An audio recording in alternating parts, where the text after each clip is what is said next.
Okay, let's get started. What were you grateful for? I'm grateful for being in the Redwoods with you all. That's what I'm grateful for. That's such an easy one. How could you not be? I'm super grateful too.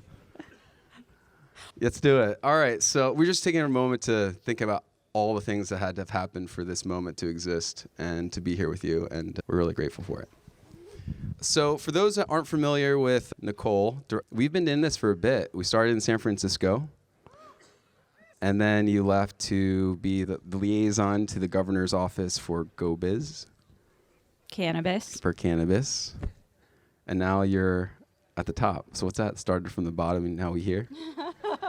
It's my walk-up song. Yeah. And congratulations on your first major effort, which is the consolidation of the regulations. Thank you. Thank you. I would say the consolidation of the programs preceded that, and we are. That's old news. Time flies. The new news is the emergency regs, but it was a tight timeline. You got some amendments made. And you read a ton of comments. Everyone here, for those that participate in the comments, thank you. What were some of the comments you saw? Where do you see this next iteration of the regs going? Great question. First, I just want to acknowledge we actually had a milestone yesterday. Post the approval of the emergency regulations, we also managed to roll out yesterday a $100 million grant program. So we're getting things done, but we can talk about that later. With the emergency regulations, first, I think it's really important to contextualize the work that we did there. With the emergency regulations, we were statutorily, legally obligated to focus our efforts on consolidating, making clear and concise the 3 sets of regulations. That's all we could do. We couldn't do more through the emergency regulation process. So we got over 200 sets of comments. We read all of them. Thank you, thank you, thank you for participating. A lot of the comments suggested things that we should do that we legally couldn't contemplate as part of this package. I'll get back to that in a second. But a lot of the comments informed what I think were some significant modifications that we made after that 5-day comment period, 2 days. We were able to review all those comments in very short order, make some changes that hopefully we think help you guys operate in the regulated space a little bit better. Those are things like, allowing the distribution transport license to move trade samples to retail, really allowing that sort of direct the producer to retailer relationship and allowing you guys to market those products. Things like that. The comments around residences on premises, that was really important. There was a lot of good stuff in there. So I hope you guys felt like we heard you. For those things that did not get incorporated, we're slotting a lot of that for evaluation. Those are things like, some of the things that have been discussed outside of your comments, the co-op cap, right? There was a lot of comment about the fee structure. That's going to be subject to review. There's some other stuff outside of the emergency regulation comments, like shrimp chips, right? Yeah. That's another one we're looking at. Those are the types of things. All these comments are getting captured. Got members of my team here who are capturing those comments too. And we want to be able to start not just evaluating those, but turning that into text, turning that into policy, getting those in the regulations, which will now all be 45-day comment periods. So you'll have more time to really engage, really share with us the practical implications of these suggestions you're making through your comments and allowing us to turn around something that's meaningful and helpful to you guys.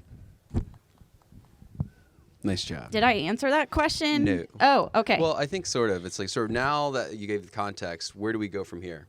You have a consolidated budget and consolidated team. How should we move forward with you in the next set of regs? So keep commenting. Nothing prevents you guys from sharing comments with us any day of the week. So we highly encourage that. We want to be partners.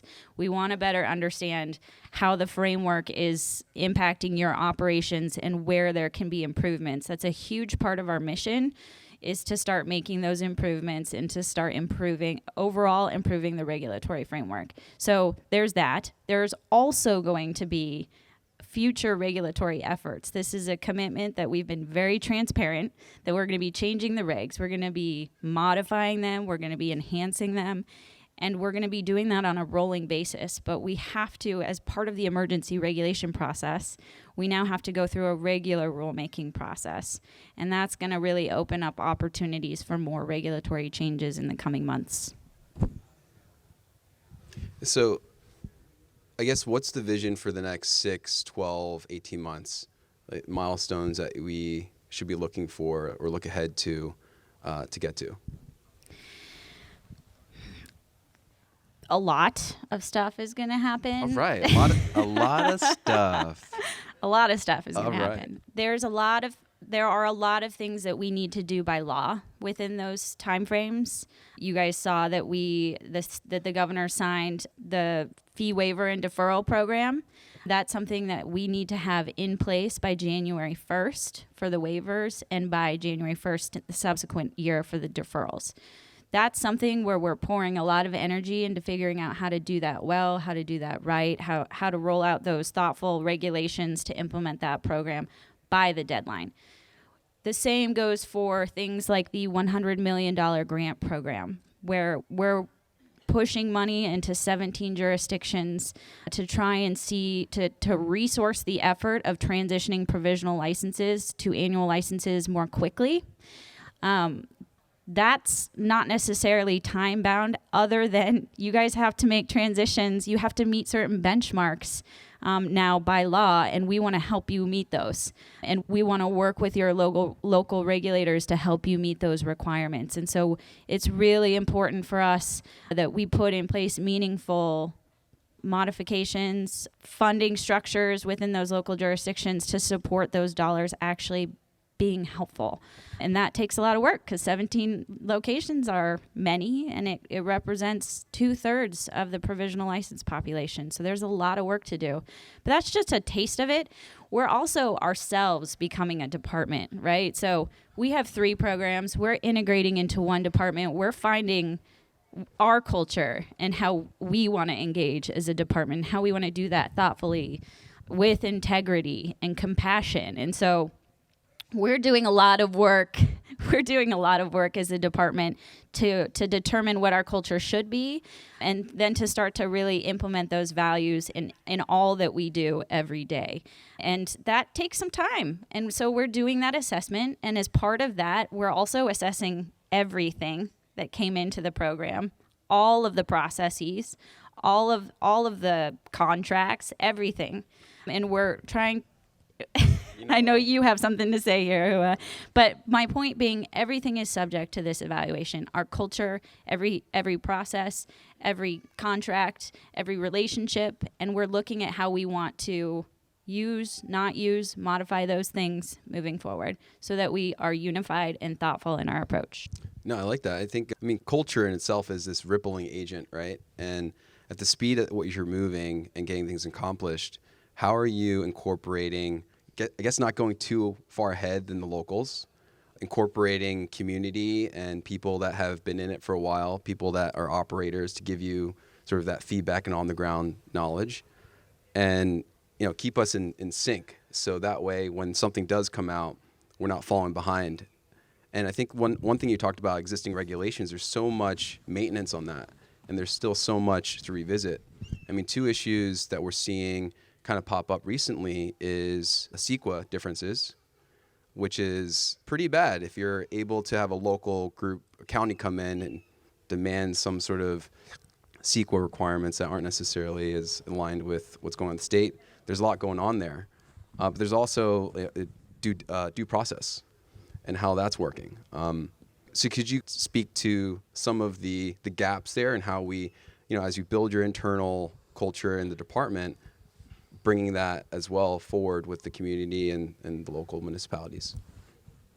Yeah, so I think a couple of things to that point. We're trying to work really closely with our local regulators and local jurisdictions now as a department, which makes it a little bit easier because there's one of us, to stabilize operators in the context of some of those CEQA challenges that we've seen. Trinity, for example, that was one where we came in and we let Trinity operators know, hey, in the eyes of the state, CEQA's underway in Trinity County and your licenses are stable. That's really important. We did it pretty quickly after that ruling came out, if I'm not mistaken, and because we think it's really important that operators have that sense of stability and clarity about their business. So there's a lot of that type of engagement going on. We're also back out in the field as of last Friday, which is great. We spent some time in Nevada County and Nevada City meeting with a number of businesses in that area. And it's really about seeing how the rules and requirements are impacting the business and hearing directly from you guys about that. Not just how it's impacting you, but ideas to change it, to meet the same objectives that we think that are trying to be met by those regulations. So spending a lot of time with you guys, I think, is what you're going to see representatives of the department doing. We've got 4 of the department staff, my teammates here today. Please make a point to meet all of them. But we're going to be out in the field a lot more talking to you guys. That's great. So if we look objectively back at this journey so far, are there areas that come to mind where we did well, areas or experiments where we didn't do as well, or areas where you're like, you know what, that was a good concept, we could reform that or make that better? I mean, you start like all the way from local to state, whatever area you want to touch on. I just think you have such a unique perspective there. Yeah, I mean, when I think back to my time in San Francisco, I think very fondly of the amnesty program that we ran in San Francisco. I think that was really effective in trying to build trust with operators, but also to stabilize their operation through the transition into post-2018 activity. And so that's one area. It takes a unique environment to make that type of policy and programmatic element work, but it felt successful. You tell me if it was successful. Yeah, I mean, there's operators that are operating. I see a number of them here today, and so it's really great to see them still active and present in the space. Yeah, give them all.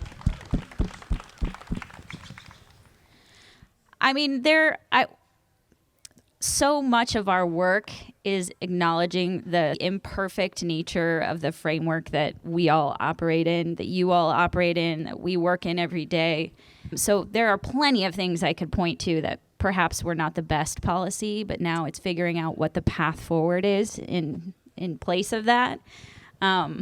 And that's where we're focusing a lot of our time outside of our core scope, which is licensing and regulating. That's something we do every day, and that's really important to our work, but is also that sort of policy-making modification to the framework work that will be driving, and will be the sort of core focus outside of licensing and regulating for the next couple of years. Yeah, I mean, there's still a lot of work to do at the local level. There's a lot of 60%, 65% of municipalities still have no commercial cannabis activity. That's bananas. And I think That is bananas. It's bananas. And bananas, what are some creative options here? If you're sitting there as a county, I mean, you had an impetus of criteria that kind of came through that allowed that amnesty program. We still had temporary licenses, provisional licenses. We had the ability of looking at previous activity and reporting it and uploading it and seeing all that. All these different counties still haven't come through yet. What could we do to create a program like that or something that can catalyze it? Yeah, so like I said, with the amnesty program, I think, what made amnesty so successful was that you had a city that collectively, across all layers of government, embraced that concept. Or where they didn't embrace that concept, they were forced to embrace that concept, right? You had an executive who said, get it done. So, but I think there was a sort of overall buy-in to the goals of the amnesty program. And there was an effort to establish that level of trust with the operators. I'd be hard-pressed to see how that would work in a jurisdiction that has been antagonistic and has endorsed prohibition for so long, but I won't give up hope. I mean, I think, we're seeing LA County have conversations about creating up pathways. They're putting equity at the front of that. This is all happening, soon in November. They're bringing this back up for discussion. Perhaps that's a space where they can embrace that concept. And wow, wouldn't that make a difference in LA? Well, I mean, touch on that. We have the equity grant funding. We have this $100 million. I mean, there's a lot of money flowing to these local municipalities. So if they're not interested in some sort of cannabis activity, they may be more interested in following the dollars and benefiting their county. But I guess like when you look at this money that's being put out there, what's the oversight on this money going through and making progress and getting applicants through the pipeline and getting people through the launch phase? Well, if you're talking about the $100 million grant program, which is specific to the department, Yep. That program has pretty robust oversight. There's going to be yearly audits, not by us, but by the state auditors. We also will be reviewing those dollars. We have the ability to claw back those dollars if they're not being used effectively and in the ways that meet the intent of the program. So and we will have teams of people who will be working with those jurisdictions to see progress and to see those dollars get utilized in appropriate ways. So we're really committed to moving those dollars through the local jurisdiction in a thoughtful but expeditious way to see results. The state is also very interested in making sure that's done well too. So they want to see those general fund, all tax dollars be used wisely. So there will be a lot of oversight of those funds. So it may be a good time to be an expediter if you want to go into local towns and help move things through. That'd be nice. I think one of the things that we deal a lot with is death by 1,000 cuts. Who's feels in the audience a little bit death by 1,000 cuts a little bit? Yeah, we saw that in your comments. Yeah. Just, we hear it a lot. And, I think a lot of it is because it's just, sometimes it just doesn't feel like there's any sense to it. You're like, why am I doing this? And it's just this waste of human effort, a waste of human energy. It oftentimes accumulates environmental waste, or people staying up till 3 a.m. trying to input some spreadsheet to get something to interface with something that fucking loads. Wheel of death. I'm like, I guess I'll take a shower, come back. Should I press refresh? And so where do we cut some waste here? Where do we honor this community's energy? And because when it's not focused on the plant, it's taking care of this, and the plant needs and the people should have their energy to do that instead. Yeah, so where we can control those 1,000 cuts, right, is in the regulatory framework. So as we're doing rulemaking, that's where we want to try and take away a couple hundred plus of those cuts, right? So again, I just want to thank you guys for engaging in the comment process and really encourage you to continue to do that, because that's how we learn what those cuts are, and we learn how we can modify the framework to address those cuts and ideally get rid of them. So like getting electronic COAs? I saw that comment too. Electronic COAs. I got Save the tone. Do you know there's a shortage on printers? We try to get a printer and there's a shortage. So even if we wanted to print a COA, we'd have to go to Office Max and they charge 50 cents a copy. That's up, I know. And you're like, dude. I would say that's on our list for evaluation too. Great. It'd be nice. All right, all right, let's talk taxes. So for everyone that filled out the survey, thank you so much. That was really helpful and insightful, and we do appreciate your comments. Every word was read that helped influence this conversation. At the top of everyone's list was taxes. Taxes, taxes, taxes. Number 2 is access. Taxes. Taxes. That's our problem within the industry. But, Nicole, you only have so much leeway on waving your wand and lowering taxes. Can you kind of walk us through your view of where we are with taxes, where your responsibilities ends and where we need to work to bridge the gap to get us to where we need to be. Yeah, I'd be happy to. So just to clarify, the Department of Cannabis Control is not the taxing entity. I just want to be really clear about that. That is CDTFA. Now, with that said, contrary to what some may say, the governor cannot change taxes through executive order. This has to be done through the legislature. The legislature has a key policy-making role in the tax space. They own it. So I really think it's important that we acknowledge and respect their role by taking ideas to them, getting their buy-in. And I will say, from the governor's side, it is clear to me that you have a very receptive audience. So we've got to get it through the legislature. You got to start there. That seems pretty direct, but if you, yeah. I mean, I was pretty direct. You heard it, right? The governor's office is willing. Yes, we will show up. We will partner in these discussions. You have a receptive audience from the governor's office around tax reform.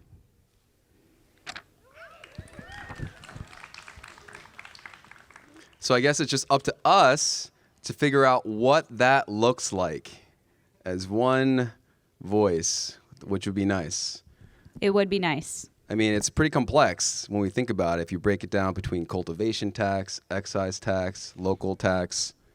Yep, and I would say that that's one area where you've seen the governor be pretty explicit is the simplification, and he's very open to the simplification and restructuring. Very open. Oh yeah, that was a conversation he broached in early 2020. So we'd like to see it happen. Great. Well, I mean, what's wonderful is at 2:00 today in the amphitheater, we do have a session called Big Ideas with the DCC, and you're welcome to attend and bring your big idea. Your big idea could be a small idea that we put into other small ideas to become a big idea, whatever you want. But that'll be a great time to discuss some of these topics that we've kind of touched upon and go a bit deeper so we get a little bit of the detail that you're all going through and bring that all together. Show up. Show up. Come with solutions. Or get a massage. Ideas. Obviously. Whatever Skip you want. the massage. Big ideas. Okay, so there's a looming timeline on Type 5 licenses, big cultivation. We have a ton of product, way more tons. Lots of tons of product that is sitting out here with harvest coming in. The cultivator community, especially smaller operators, are getting, for lack of a better word, devastated from what's going on in market forces. Where are we at here in your view of the number of cultivation licenses, the large scale grows that are continuing to open up, or how many more large scales are going to keep going on? Where do you see the future of craft and all of this? How do we all work together here? I mean, I think it's really important that we preserve craft in all of this. Full stop. Absolutely. With that said, the provisional licensing framework acknowledges that we're phasing out provisional access for some of these larger cultivators. It will not prevent them from seeking annual licenses, but it will not provide a speedy entry point through provisional licenses. And there's more information about provisional licenses, who's eligible for what, when, requirements. So I know it got a little more complicated this last year. So we put some information on our website related to that. I encourage you all to go take a look, ask questions if it's not clear. We want to make it clear. We want it to be a resource for you guys, and I think it will be. So take a look. But there's a lot, I think there's a lot we could do. There's also a lot we are doing that we just need to make sure we see through to the end, right? As it relates to trying to stabilize and preserve a space for craft. But we are taking a look at other policy opportunities in that space. But to your point about taxess. Hashtag taxess. Access is a really important component of that. We still have a lot of consumption occurring outside of the legal market. And it's important that we open up access so that we can get that product to the people who would otherwise consume it. So, yeah, and there's actually another way that you're able to get some of the supply out is through compassion. Yep. And, I know a guy who can help you. I know a guy. Joe's over there. I mean, let's give away half-pound units to medical. Just let's do it, Yep. right? But I think there's a lot of areas where we can also improve on that and, welcome that conversation in the big ideas area in the amphitheater. As do we. So come on by. Another area I think there might be some area for reform is just the medical program in general. The number of actual state card holders is pretty small. In the Prop 2 15 days, you can get a recommendation, you can go in, you're good to go. But you can get your recommendation, but not get the state card, but you not get the state sales tax benefits of not having the card in a lot of ways now. So do you see an area where with medical, improving that, bringing those benefits to a recommendation or opening up medical, like how do we bring medical back is where I'm kind of at to give people, access. Yeah, I think we're asking very similar questions, right? Is how are we ensuring that the card program is actually working, is meeting its intent? That program, just for context, stayed back in the Department of Public Health when we consolidated. We will eventually get to a point where we're looking at, is that right to come within the department? And I know we're already having conversations about what that could look like with stakeholders. So that discussion's happening, but also how are we supporting access in the context of medical more broadly is something we're looking at too. Well, we're also really committed to ensuring that all of the retailers that have that medical component are providing the appropriate tax compliance when it comes to operator or to individuals purchasing with their card. So just a heads up to our retailer friends out there. We're watching. Yeah. Come on in. All right. So we touched upon sort of the oversupply issue that we sort of have here. There's a couple areas where it's sort of apparent to us where it could go, which is federal legalization or interstate commerce, or maybe interstate commerce without federal legalization. California Cannabis just recently jumped on to the national, roundtable. CANRA. That was recent. And so where do you see California interstate commerce taking a lead on sort of where all of our supply goes legally? Because we needed an outlet.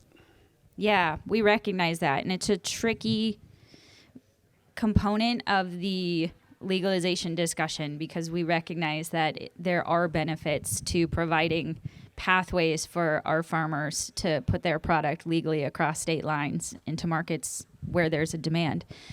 As it relates to federal engagement, one of the bonuses of having this department is previously where you had these programs that were part of these other departments and other agencies, they were a bit stifled in how they could engage on federal discussions. The department situates the state to be a much more active participant in those discussions. And I think you see the CANRA participation as a first step, but we have a huge delegation in Washington, D.C. that we really intend on tapping into. And we have a lot of representatives that are super engaged in the cannabis discussion. I mean, we have some newer senators who are also, we think, probably very interested in being engaged in this discussion. So we really intend on tapping into that delegation. But part of the bonus of having this department is it allows us to speak with one voice pretty confidently when it comes to federal activity. Does anyone on that delegation smoke weed? Probably. Great. Okay, just making sure. Who's writing these laws? Jesus. Okay, thank you for being with us, so attentive. You're doing great. We're doing great. Everyone's doing great. Okay? You're doing great. You're doing great. Another topic that's come up recently, I know you're not able to speak to the lawsuit. I will not speak to the lawsuit. You will not speak to lawsuit, but I guess what is your general approach or as you see it with enforcement? You have the budget, you even have head count, you have all these priorities, you have this lawsuit, you have a lot of product. Where do you see this going? When I say we're assessing all of our programs, all of our divisions, the work of those divisions, licensing is a component, compliance is a component, enforcement's a component. So that's all under review right now as we're trying to figure out how we best proceed. But with that said, enforcement and compliance and enforcement are parts of the regulatory framework. And for us, it's an important component. It creates integrity in the market, and it creates legitimacy for the market. So it is something that is important to us, and it is something that we will be working to make more present in the marketplace in the coming months and years ahead. All right, so we have a few more questions, then we'll move to the next panel. And then are you going to stay around for a little bit? Yep. I'll So- be here.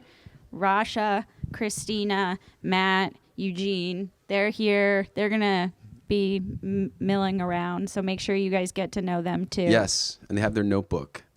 Give them all the We're things. taking notes. Take notes. Okay, a few more questions here. What's our relationship with Metric?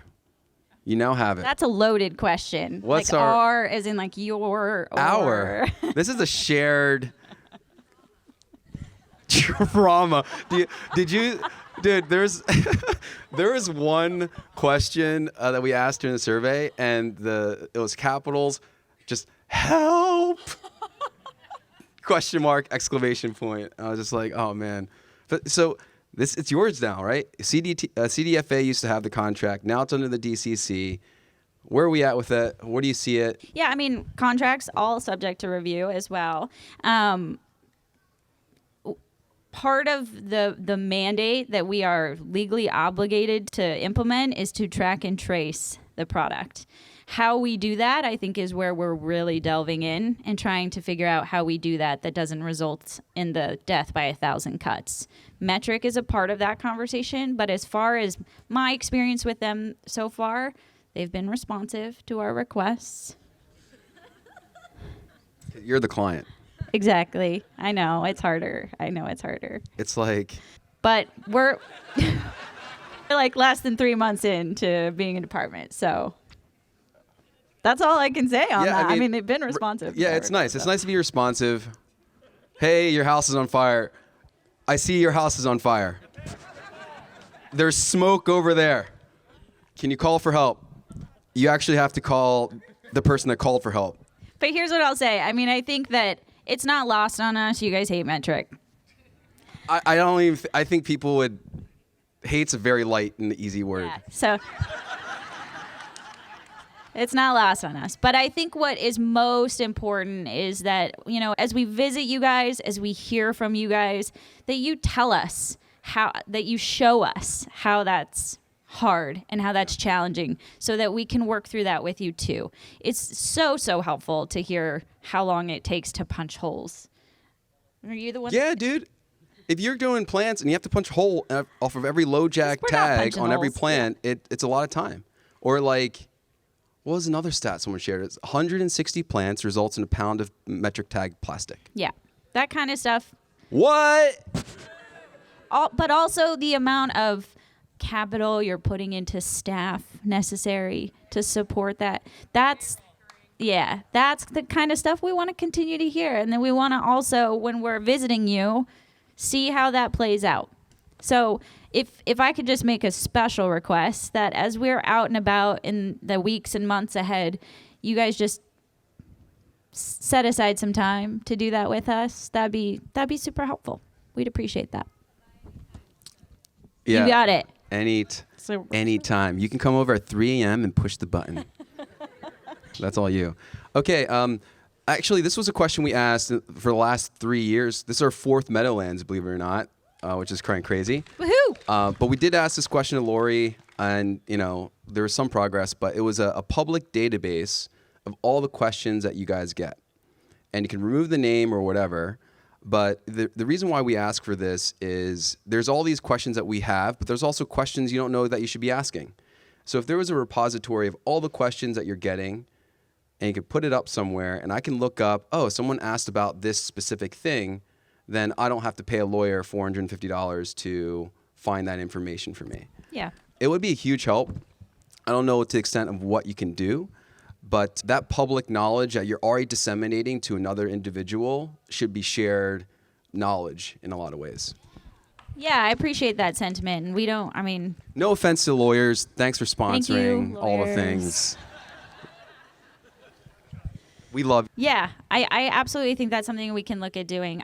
I will also say I think part of that request was born out of wanting to have consistent responses from the state as well. And I want to acknowledge that the department has a goal, right, of really being consistent in our responses to you guys moving forward. That is obviously an objective of consolidation. And so I just want to make sure that's not lost in this response. Consistency is important to us. Uniformity is important to us. But absolutely, we can look at doing that. Great. And I guess we'll leave it open to you if you have any last comments or things you want to share with the group. I mean, I'm just going to double down on the partnership, guys. I'm just really hoping that you can, work with what I think is an incredible team. It's only going to get more incredible as we continue to make a few more hires and share your experiences. I know, like to Kat's point, I know there's fatigue. We're all tired, but it's so important that you keep sharing with us your experience. This is a new day. So please think of it as a fresh start and be really open with us, because we want to figure out how to make things work in partnership with you guys. And it's going to take two to tango on that. So thank you in advance. Thank you. There was, thank you. See, we like you. There's a great quote during B's session, which is, there's wisdom in wounds. Yep. And we've been through a ton of battles. And this is just our battle. It's going to be for future generations as well. We're sort of just passing the baton. And, there's this sentiment that past is not prologue. Let's use that wisdom. Let's sort of chart the path forward, run through some scenarios, and see if we can figure this out better together. Because we have been fighting a lot on very different fronts. And as you can see from the collection of people here, it's a lot of battles going on and all different types that we can sort of get some shared perspective on. Give Nicole a round of applause. Thank you.